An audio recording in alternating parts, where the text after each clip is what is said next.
আসসালামু আলাইকুম। আমার এক বন্ধুর দোকান আসলাম। এখানে বলে আলিমেন্টারি, বাংলাদেশে বলে মুদি দোকান। কম বেশি সবই আছে, জিনিসপাতি যা যা দরকার সবই আছে। মাস্টার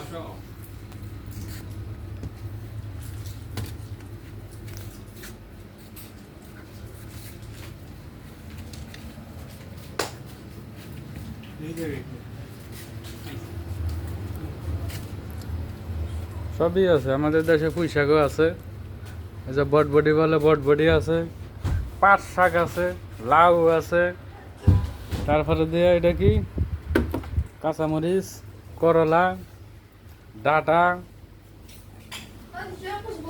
সবজি অনেক আছে, লাউ।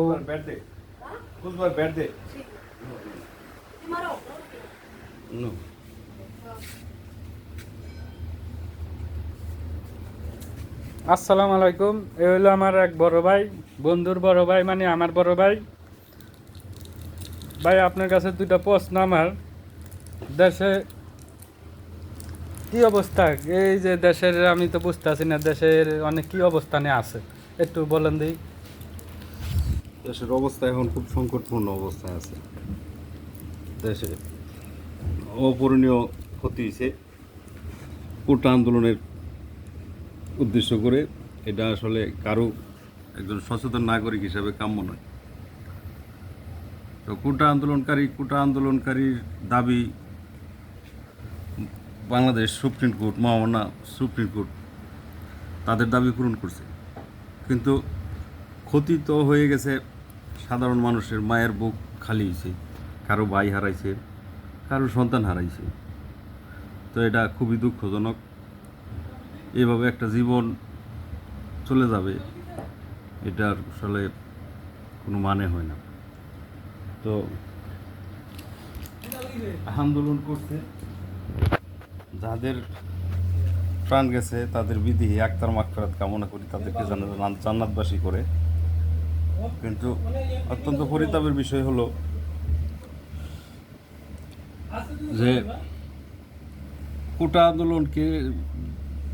আন্দোলন শুরু হয়েছে, পরে একটা পক্ষ বা যেই হোক, সে হোক বিএনপি, হোক আওয়ামী লীগ, হোক জামাত, সেটা কোনো বিষয় না। কিন্তু রাষ্ট্রের এত ক্ষতি, এটা মেনে নেওয়া যায় না। এটা আমাদেরই ক্ষতি হয়ে গেছে, এটা প্রত্যাশিত ছিল না। আচ্ছা ভাই, এতটি লোক যে মারা গেল, গণমাধ্যমে আসলো যে 100 লোক মারা গেছে। আমার তো মনে হয় হাজারের উপরে মারা গেছে। আপনার কি মনে হয়? না, দেখেন বিষয়টা হচ্ছে গণমাধ্যম এখনও এটা সঠিক তারা হিসাবটা এখন দিতে পারে নাই। কারণ কিছু হাসপাতালে আছে, এটা তো দেশ জুড়ে আন্দোলন, এটা এখনও গণমাধ্যমের হাতে সঠিক হিসাবটা আসে নাই। আর এটা সরকারও ক্লিয়ার এখনও করে নাই। যদি করে তাহলে এটা সঠিক নির্ণয় আপনি পাবেন। এখন এটা সবাই একটা সংখ্যা করে, আসলে সংখ্যাটা কত এটা কোনো এখনও নির্ধারিত হয় নাই। এখনও আমাদের এটা আমরা এখনও পাইনি। কত লোক অনুমানিক হাসপাতালে এবং মনে করেন যার যার বাসায় এবং আছে অসুস্থ, অনুমানিক হইতে পারে। আমি গণমাধ্যমে শুনছি যে 500-600 লোক। আপনি কয়জন শুনছেন? না, আমি শুনছি যে একটা ডাক্তারের মাধ্যমে যে প্রায় 1600 লোক ভর্তি হয়েছিল এইখানে। তো কেউ প্রাথমিক চিকিৎসা দিয়া বাইরে গেছে, তবে কিছু লোক আছে, অল্প কিছু লোক আছে, সংখ্যা হবে 10 জনের মতো, খুব আশঙ্কাজনক। আর বাকি যারা আছে তারা একটা ট্রিটমেন্টের মাধ্যমে হয়তো আল্লাহ সুস্থ করবে, এবং সুস্থতাই কামনা করি, সুস্থ হোক। তো এইটাই আর কি, আসলে সঠিক হিসাবটা। যাই হোক, আমি দেখছি যে কোটা আন্দোলন সাধারণ নর্মাল ভাবে তারা করতে আছে, মিছিল মিটিং। যাই হোক, কিন্তু এখানে তো মানুষ মারার এবং মনে করেন যে সব জ্বালায়া পুরা ফেলান এবং দেশের অনেক ক্ষতিকরণ, এটা তো ঠিক হয়নি। আপনার কি মনে হয়? আমার কাছে মনে হয় না ঠিক হয়েছে এটা। না, এটা আমি যেই দলে করি, আপনি যেই দলে করেন সেটা বিষয় না। এটা কি আসলে রাষ্ট্রের ক্ষতি হয়েছে না ভালো হয়েছে? না, এটা আপনার সাথে আমি সম্পূর্ণ একমত। কারণ কোঠা আন্দোলন করে আমাদেরই ভাই বোন, এদের বয়স কেউ 20-এর উপরে, 25-এর নিচে। তো এই বয়সে এই কারো পক্ষে সম্ভব না হাতে এই পেট্রোল বা বোমা বা আগুন লাগানোর যন্ত্র তাদের, বা আগুন লাগানোর আনুষঙ্গিক যন্ত্রপাতি তাদের হাতে থাকবে, এটা আমার বিশ্বাস হয় না। এটা আমার বিশ্বাস হয় যে এটা তৃতীয় পক্ষ, একটা সুযোগ সন্ধানী একটা পক্ষ। এই পক্ষ তাদের আন্দোলনের, তাদের কাঁধে ভর কইরা তাদেরকে দোষী বানানোর জন্য তৃতীয় পক্ষ এই কাজটা করছে। আর ছাত্রদের পক্ষে এই কাজটা করা, আমি মনে করি যে তারা এই কাজটা করে নাই, বা এই কাজটা এই আমাদের বাংলাদেশের মেধাবী ছেলেমেয়েরা এই কাজটা করবে না, এই ধ্বংসাত্মক কাজটা করবে না। মেট্রো রেল, বিআরটি ভবন, ওই সেবামূলক যে প্রতিষ্ঠানগুলা, এবং কি অ্যাম্বুলেন্সও তাদের হাতে সার্ভ হয়নি। আচ্ছা, যে এতটাই যেন লোক এই যে হাসপাতালে আছে এখন, প্রধানমন্ত্রী আমি দেখছি যে ওখানে দেখতে গেছে। তো এই যে মনে করেন যে এখন কোটা আন্দোলন শুরু হয়েছে, তখনই যদি প্রধানমন্ত্রী যে একটা পদক্ষেপ নিত, সেটা হলো মনে করেন যে যা তাদের নিয়মকানুনগুলো অথবা যারা যেটা দাবি করছে সেটা যদি মাইনা নিত, তাহলে কি এত ক্ষতি হইতো এবং দেশের এত মানে অর্থনীতির এত নিচে নামতো? না, আপনি ঠিকই বলেছেন যে যদি দাবিটা মেনে নিত, কিন্তু দাবিটা আসলে শেখ হাসিনা আমাদের মাননীয় প্রধানমন্ত্রী যেটা বারবার বলছে যে এটা এটা এটা নির্বাহী বিভাগের এখতিয়ার না, এটা প্রশাসনিক বিভাগের অধীনে, মানে কোডের অধীনে। সে তাদেরকে বলছিল, আমি আমি শেখ হাসিনা ভাষণের আমি ভালো করে শুনছি বিষয়টা। শেখ হাসিনা বলছিল যে আপনারা অল্প কিছুদিন ধৈর্য ধরেন, আপনারা ভালো ফলাফল পাবেন, আপনারা যা চাচ্ছেন তাই পাবেন, কিন্তু এটা কোডের মাধ্যমে। তো আমি আমি মনে করি যে এই কথাটারে শেষ পর্যায়ে বিশ্বাস করা দরকার ছিল, যে দেখি আর কয়টা দিন তো একটু দেখি। কিন্তু এটা আসলে কেউই এটার কর্ণপাত করে নাই। যা হবার হয়েছে, একটা অরাজকতা পরিবেশ সৃষ্টি হয়েছে। এই এটাতে এই একটা একটা অনাকাঙ্ক্ষিত একটা পরিস্থিতি সৃষ্টি হয়েছে, যেটা বাংলাদেশের ইতিহাস হয়ে থাকলো। আমার প্রশ্ন আরেকটা, সেটা হলো ভাই, আমরা তো প্রবাসী, আমরা মনে করেন যে বিভিন্ন দেশে থাকি। বাংলাদেশের বাইরে সবই মনে করেন যে যারা আছে তারাই সবাই প্রবাসী। তাদের জন্য কোনো সুযোগ সুবিধা প্রধানমন্ত্রী এরকম কোনো আলোচনা করছে আপনি শুনছেন? না, এরকম আমি কিছু জানি না। তবে আসলে আমরা যারা প্রবাসী আছি, এদের এদের আসলে অভিভাবক এখনও বাংলাদেশে ওরকমভাবে হয় নাই। কারণ যদি থাকতো তাহলে আমাদের যে কষ্টটা, এটা আসলে বাংলাদেশ সরকারের এই কষ্টটা আসলে কেউ বুঝে না। যদি বুঝতো, তাদেরকে আরও সুযোগ সুবিধা বা রাষ্ট্রীয় সম্মান তাদেরকে দিলে আমার মনে হয় এই বাংলাদেশের অর্থনীতি আরও চাঙ্গা হতো। কিন্তু এটার জন্য সরকার ভালো কিছু করে না। যে সরকারই আসুক, বাংলাদেশে বর্তমান প্রায় 1,20,00,000, আমার জানা মতে, গণমাধ্যমের জানা মতে 1,20,00,000 মানুষ প্রবাসে আছে।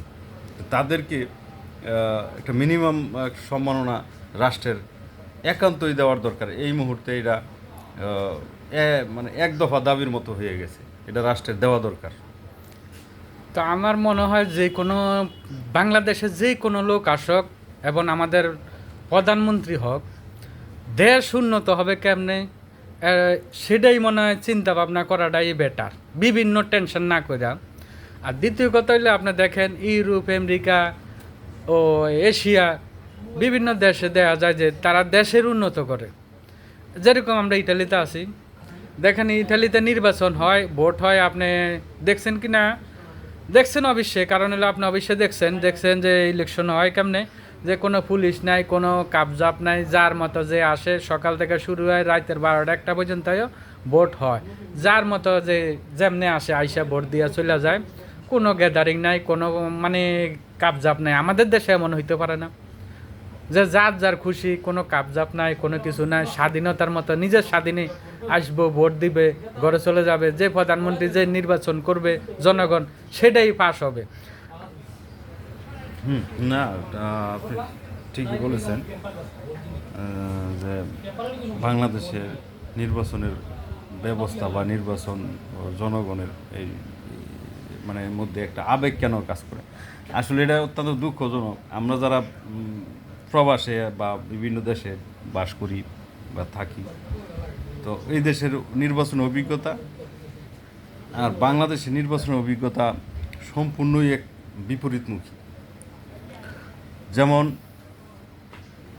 এই বাংলাদেশে ভোট দেওয়ার হার বেশি,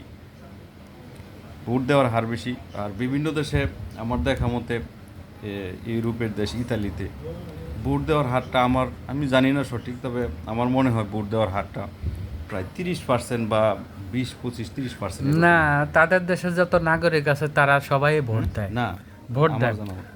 আমার জানা মতে সবাই ভোট দেয়। যারা নাগরিক, ইটালির অরিজিনাল নাগরিক যারা, তারা সবাই ভোট দেয়। এবং যাদের অন্য দেশের লোক পাসপোর্টধারী থাকলে, মানে যাকে বলা হয় লাল পাসপোর্ট, এটা যদি থাকে, অন্য দেশের লোক, যে কোনো দেশের লোক হোক, সেও ভোট দিতে পারে।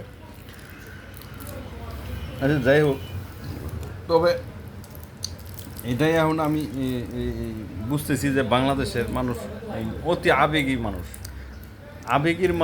আবেগী হওয়ার কারণে এই এক একজনের পিছনে এক একজনের ব্যক্তিগত উদ্দেশ্য, ব্যক্তিগত শত্রুতা নিয়ে রাজনৈতিকভাবে প্রতিফলন ঘটানোর কারণে বাংলাদেশে এই ধরনের অনাকাঙ্ক্ষিত পরিবেশ সৃষ্টি হয়। আমাদের দেশে আসলে রাজনীতিক বলতে কি জানেন, রাজনীতিক একটা ব্যবসা আমাদের দেশে, কিন্তু অন্য দেশে আমি এটা দেখি না যে রাজনীতিক মানে ব্যবসা। ঠিক আছে, আমাদের দেশে যে যেই ক্ষমতা আসো, তারা কেমনে লুইটা পুইটা খাইব দেশটারে, সে তেমনি থাকে।